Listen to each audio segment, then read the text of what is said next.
Assalamualaikum warahmatullahi wabarakatuh. Halo teman-teman semuanya, insya Allah pada podcast kali ini kita ingin membahas mengenai beberapa indikator yang dapat kita jadikan patokan ataupun penilaian terhadap keberhasilan atau mengukur keberhasilan hijrah kita.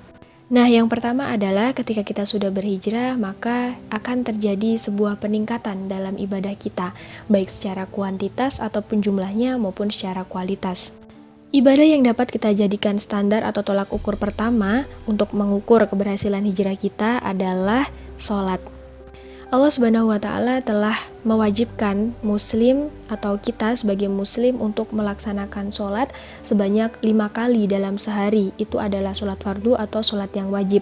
Maka ketika kita ingin meningkatkan ibadah kita, dalam hal ini adalah ibadah sholat, maka seharusnya kita bisa menambah nih untuk melakukan ibadah sholat sunnah yang lainnya, seperti sholat tahajud, kemudian sholat witir, kemudian sholat-sholat rawatib yang lainnya.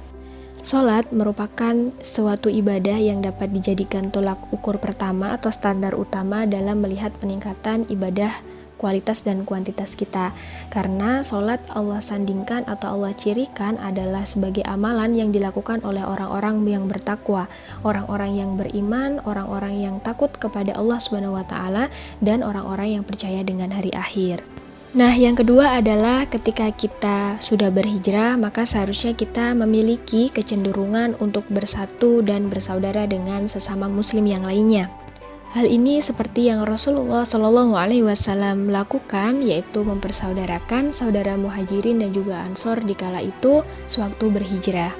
Rasulullah Shallallahu Alaihi Wasallam bersabda dalam sebuah hadis yang artinya seorang muslim itu adalah saudara bagi muslim yang lainnya, tidak boleh menzoliminya dan tidak boleh pula menyerahkannya kepada orang yang hendak menyakitinya.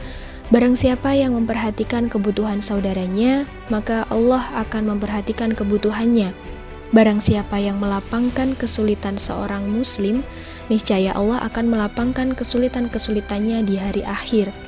Dan barang siapa yang menutupi kesalahan seorang muslim lainnya, maka niscaya Allah akan menutupi kesalahannya kelak di hari akhirat. Hadis riwayat Bukhari. Nah, maka dengan demikian ketika kita ingin mengukur sebuah peningkatan atau keberhasilan dari hijrah kita, maka yang pertama kita harus meningkatkan atau mengevaluasi peningkatan dari ibadah kita.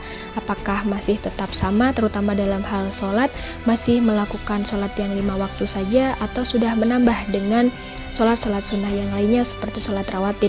Kemudian yang kedua yaitu kita sudah memiliki kecenderungan untuk bersatu atau bersaudara dengan yang lainnya, saling membantu dengan saudara yang lainnya. Maka artinya ketika kita sudah berhasil dalam hijrah kita harus memperbaiki atau kita sudah bisa memperbaiki, berikhtiar untuk memperbaiki hubungan kita dengan Allah Subhanahu wa Ta'ala, dan juga jangan lupa kita harus terus memperbaiki atau ikhtiar untuk memperbaiki hubungan kita dengan saudara kita. Wallahu a'lam bishawab. Wassalamualaikum warahmatullahi wabarakatuh.